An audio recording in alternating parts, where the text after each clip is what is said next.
안녕하세요, 유세윤입니다. 오늘은 고급스럽고 영리한 사람들의 처세술이라는 주제로 함께 하겠습니다. 누구를 보고 우리가 이제 뭐 의식적으로 생각하지 않아도 저절로 상대에 대한 어떤 판단이 되죠. 저 사람 참 괜찮아 보이는데? 저 사람 좀 쎄한데? 뭐 이렇게 호감을 느끼거나 아니면 무관심하거나 거부감을 느끼는 자동으로 이제 그렇게 된단 말이에요. 그 중에서 저 사람은 참 똑똑하고 품이 있어 보인다. 그렇게 사람을 대하네? 이런 어떤 느낌이 드는 사람이 있어요. 그 사람들의 장점이 뭘까요? 자기의 품위를 잃지 않고 남한테 호감을 주면서도 휘둘리지 않는 거죠. 이 관계에 있어서 실수를 하거나 문제를 만들지 않고 오히려 그 사람들과의 어떤 시너지를 일으켜서 함께 있는 사람들이 더 친해지고 싶게 만드는 그 처세술. 오늘은 그런 사람들의 특징을 알아보고요. 우리도 부족한 시간을 좀 보완해보는 그런 유익한 10분을 가져보도록 하겠습니다. 자, 고급스럽고 영리한 사람의 처세술 첫 번째는요. 천천히 상대를 파악하는 겁니다. 상대를 경계하는 건 아니에요. 근데 스스럼 없이 이제 확 다가가지 않는다는 거죠. 이게 중요해요. 자연스럽게 신중한 거죠. 특히 처음 만나는 사람한테는 그 부분을 아주 중요하게 여기셔야 돼요. 쉽게 단정하지 않고 경계심 없이 말을 많이 하지도 않고 먼저 자연스럽게 상대를 이해하려는 과정을 거친단 말이에요. 예를 들어 볼게요. 거래업체에 새로 부장이 왔대요. 나는 납품하는 업체니까 당연히 주요 의사결정권자가 새로 왔으면 만나러 가서 얼굴 도장 가서 찍어야 되는 거죠. 한마디로 좋은 관계를 잘 유지해야 되는 인물을 만나는 자리인 거예요. 우리는 직장 생활을 하면서 이런 경우를 많이 겪죠. 그야말로 을의 입장에서 갑을 만나는 그런 상황. 이런 상황도 겪는단 말이에요.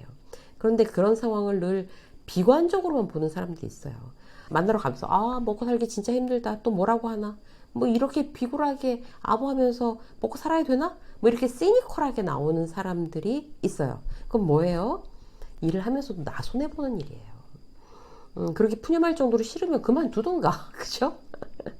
아니면 그 상황도 최대한 나한테 이제 유리하게 만드는 게 영리하게 직장 생활을 하는 거죠.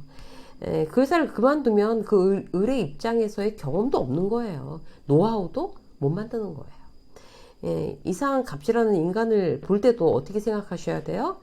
자, 모든 건 다 노하우를 쌓는 일이라고 결정하세요. 사실 그게 맞고요.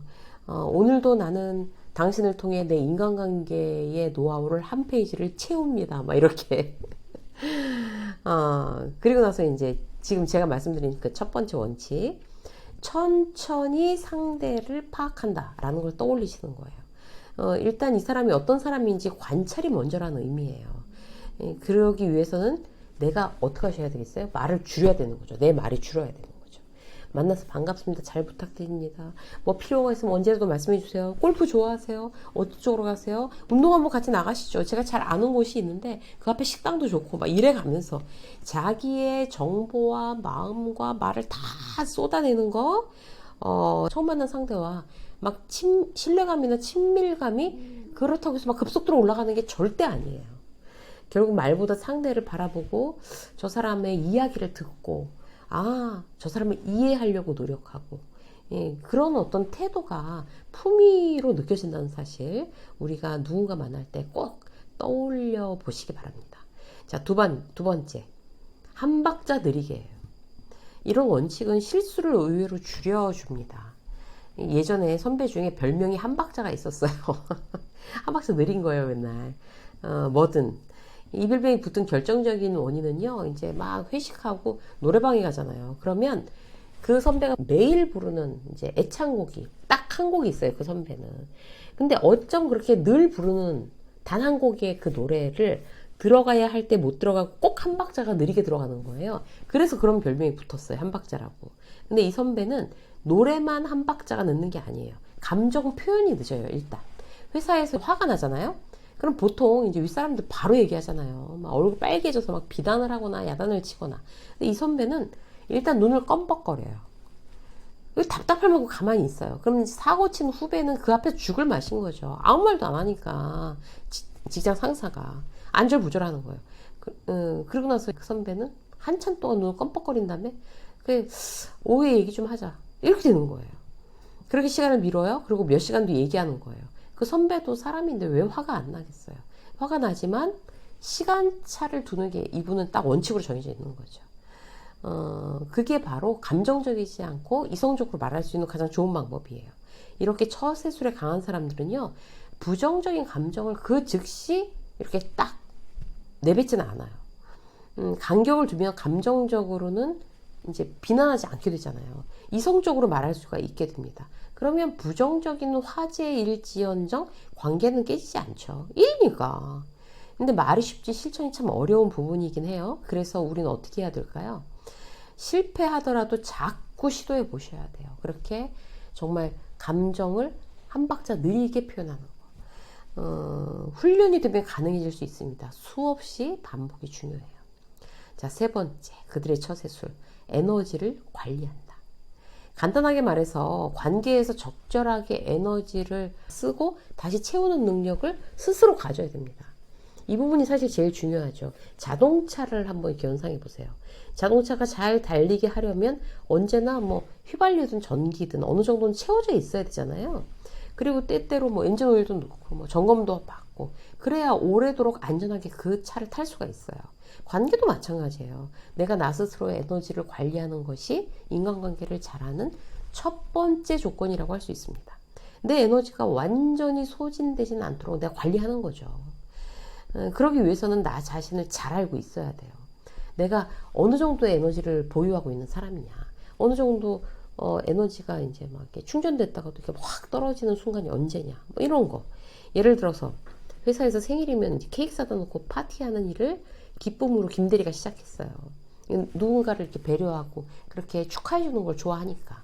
처음에는 직원들도 기뻐하고 보람도 있고, 근데 얼마 지나지 않아서 지치는 거죠. 누구는 해주고 누구는 안 해줄 수 없잖아요. 모든 직원들을 다 해줘야 되는데 직원들도 다 그 김대리라고 생각하고 신경도 안 써요. 관심도 없어요. 자, 이럴 경우 어떻게 해야 될까요? 사실 이건 업무가 아니잖아요. 자기 에너지를 생각해 보는 거예요. 모든 직원들의 생일 파티를 내가 해야 되는 걸까? 너무 소모적이라고 생각되면 그냥 앞뒤 질 것 없이 그 자리에서 딱 멈추셔야 돼요. 내 에너지를 위해서. 거기에 한정적인 에너지를 너무나 소비한다고 판단되면 당연히 그래야죠. 근데 모두에게 그런 것까지 챙기는 사람이라는 그런 인정을 받기를 원해서 내가 내 에너지를 막 바닥까지 그냥 닥닥닥닥닥 긁어 쓴다면 다른 관계에 있어서도 에너지가 필요한데 결국 나한테만 손해라는 거죠. 모든 사람에게 다 잘하려고 노력하지 마십시오. 그럴 수 없어요. 에너지는 무한정이 아닙니다. 또 하나, 누구를 만나면 기분이 좋고 또 만나고 싶고 또 이야기를 나누고 싶은 사람이 있잖아요. 그 사람은 나한테 에너지를 공급하는 사람이라고 할 수 있습니다. 자신감도 생기는 것 같고 기운이 나게 하는 사람이 있단 말이에요. 근데 어떤 사람을 만나고 돌아오는 길이면 자신감 떨어지고 자존감도 무너지고 기가 다 빨린 듯한 느낌이 드는 사람도 있어요. 누구나 그런 사람들이 있어요. 이때 두 가지 유형의 사람들이 있어요. 자기 에너지를 관리하지 못하는 사람은 자기 자존감을 떨어뜨리게 하는 그 사람을 그냥 계속 두고 곁에 있으면서 자기 에너지를 계속 소진시키는 사람. 또 다른 유형은 구분하는 거예요. 내가 저 사람을 만나면 에너지가 떨어져. 민감하게 느끼고 안 되겠다. 멀리해요. 그리고 나한테 좋은 에너지를 느끼게 하는 사람을 관리하기 시작하는 거예요. 그러면 선순환이 이루어지죠. 좋은 에너지 받고.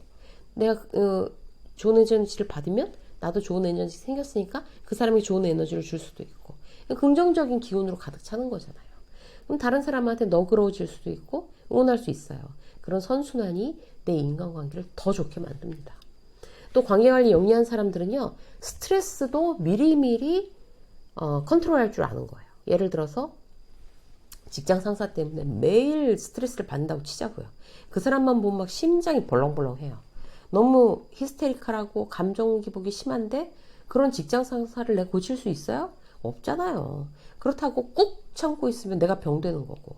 그러면 그 직장 상사한테 받는 스트레스를 그때마다 해소하고 소진시키는 그런 방법을 찾아내야 돼요. 그게 나 자신을 구하는 길입니다. 미팅하면서 스트레스 받았다면 자 바로 나가서 한 20분 주변을 걷거나 햇빛 쏘이고 바람 쏘이고 이러면 훨씬 더 막 탁탁탁 기분 나쁘고 털어내고 스트레스 털어내고 이런 느낌이 드니까 좀 나아지더라. 그러면 그렇게 하시면 되는 거예요. 그게 내 스트레스를 관리하는 방법이죠. 또는 그냥 재미있는 막 쇼츠 이런 거 있잖아요. 막 무한도전 막 이런 거. 무한도전은 요새 봐도 되게 재밌어요. SNL 막 요새 이런 거. 그런 거 아무 생각 없이 한 10분 이제 어디 사람 없는 데 가서 막 이렇게 다 박혀가지고 한 10분 동안 그런 거 보면서 막 혼자서 막 키득키득키득 웃고 이렇게 나오면 어이 뭐 그래. 나오면 마음이 달라지는 거죠. 한참 웃고 나왔으니까 에이 그래라. 화내세요. 뭐 이 회사 내가 평생 다닐 것도 아닌데. 이렇게 마음이 조금 여유로워지고 스트레스도 해소될 수 있어요. 이렇게 나만의 관계에 의한 스트레스를 푸는 방법을 알아내시고 실천하는 거. 그게 내 에너지를 급속도로 떨어뜨리지 않는 아주 좋은 방법이 되겠습니다. 오늘 꼭 찾아내서 실천하시기 바라겠습니다. 유세민 직장서 오늘 여기까지 하겠습니다. 고맙습니다.